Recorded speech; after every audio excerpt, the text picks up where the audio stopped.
county governments that are not actually fulfilling the 30% requirement.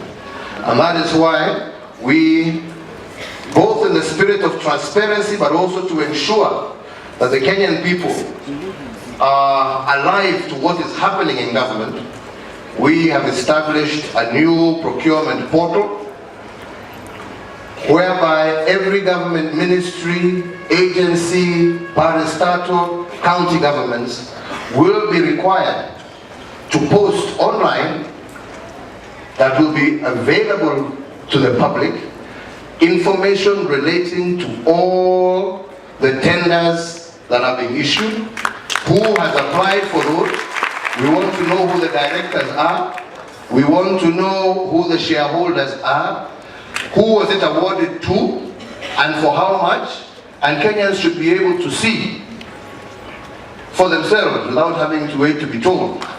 Tender A was given to company X, whose directors are so and so, whose shareholders are so and so, and this was the price that they got it, and also be able to see the others who also tendered.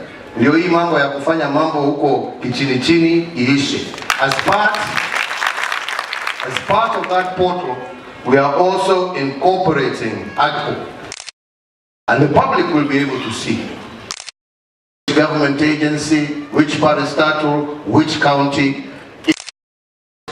for young people, for women and persons with disabilities.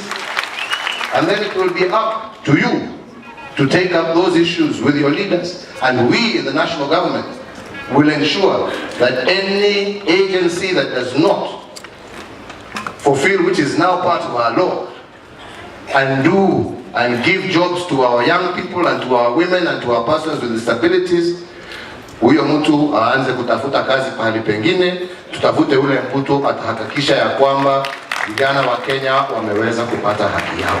I'd like to know from you, what is your plan for the youth in the Big Four agenda? And in addition to that, in terms of the top leadership positions, I'm talking about the CS positions, ambassadorial positions, top state organization positions. We'd like to know as youth, where is our space at that level? We'd like to see some youth as ambassadors, as CS, and all that kind of thing. You have one CS already here in Joe Musheru, yeah, who is focusing himself on IT and has done great things in IT. You have your own Susan Mwachache from here, who is a young person from Kisii here, ambaye anafanya kazi kama permanent secretary.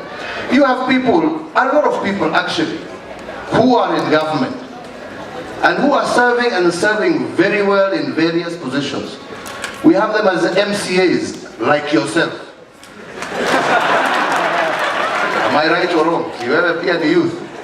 Sasa wewe kweli unaweza kusema una kazi?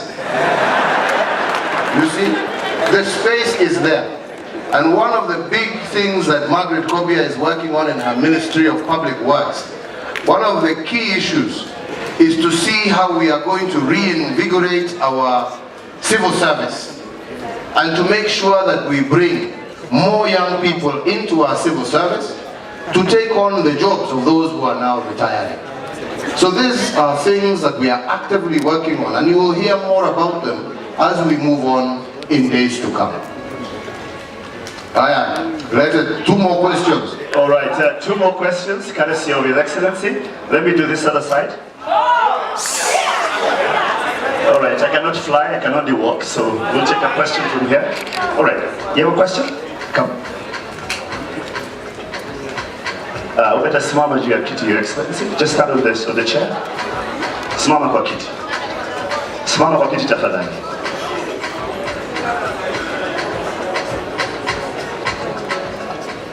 Thank you, Mr. President. I have a question.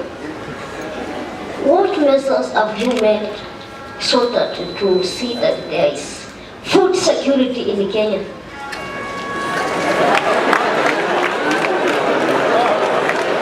All right, so we'll take one more. Your Excellency, there's a question here for. All right, just 1 minute. All right. All right, so we shall get the interpreter to interpret the question. I give it to them.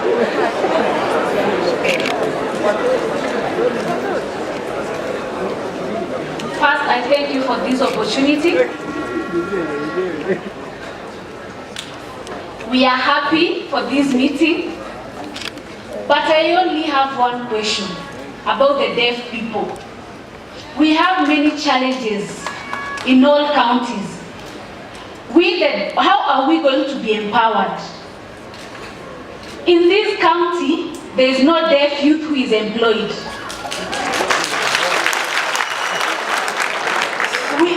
We thank the governor for employing one sign language interpreter, the interpreter who's speaking, but for the interpreters to be employed in the county, we need more deaf people to be employed.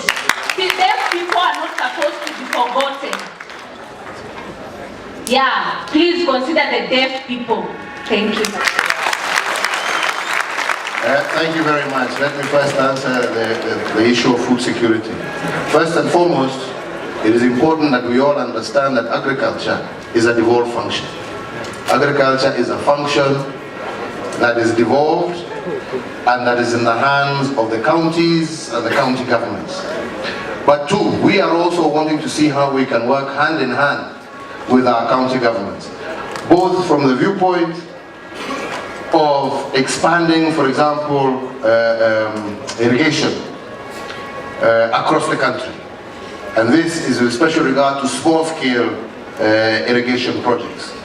We are also working to see how we can begin to modernize our agriculture and make it that much more, and our friend here was talking about that, how we can make agriculture more interesting to young people through the use of technology and innovation.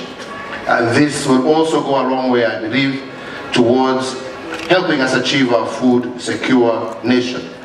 We are also equally working to see how we can improve the varieties of crops that we are growing, and to also change in some instances.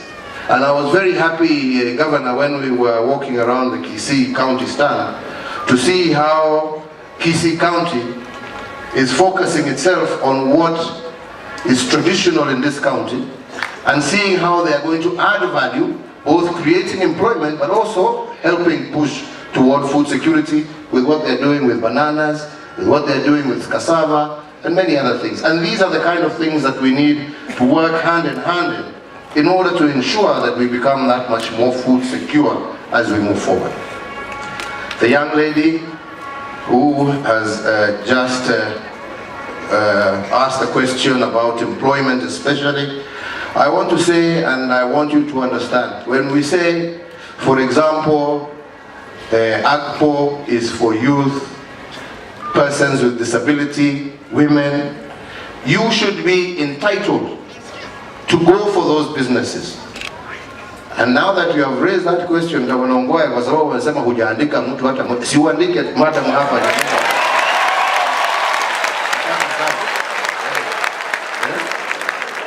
Apate kazi, na akipata kazi ndio atasaidia wenzake kujua tenda inafanywa namna gani, mtu apate kazi hapa na pale.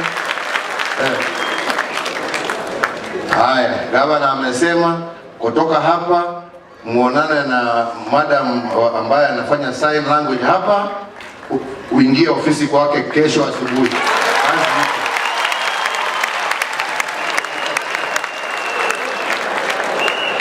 Sawa sawa, wacha tufikishe hapo, because we still have to go to another function where we have Kikosa Games here.